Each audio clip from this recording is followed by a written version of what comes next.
Hey guys কিতা অবস্থা। তো আমাদের আজকে ওয়েদারটা দেখো গাইস, তো ওই দিক দিয়ে খুব খারাপ, মেঘ হওয়ার সম্ভাবনা বেশি।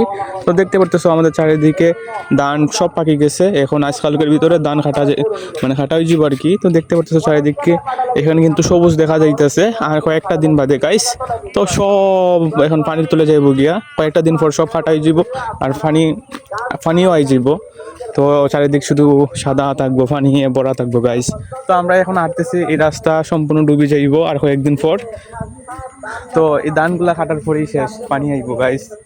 তো এখন এখন তো ধান দুন তো দেখতে খুব সুন্দর লাগতেছে, দেখলে আলাদা একটা ভালো লাগে, হাঁটলেও ভালো লাগে। এখন চারিদিকটা সবুজ, মানে খুব সুন্দর প্রকৃতি, দেখতে খুব ভালো লাগে। যখন কাটাই যাব শেষ। তো গাইস আজকের ওয়েদারটা কিন্তু ওই দিক দিয়ে কিন্তু খুব খারাপ লাগতেছে, তো দেখতে অনেক ভালো লাগতেছে। তো চারিদিকটা অনেক সুন্দর গাইস। তার রাস্তাঘাট দেখো, রাস্তাঘাটের অবস্থা খুবই খারাপ। আর আমার পরীক্ষা কিন্তু মনে হয় আছে আর 10 দিন আছে গাইস। আমার এরকম ভিডিও বানাইতেছি, তা আমার উচিত হইতেছে না।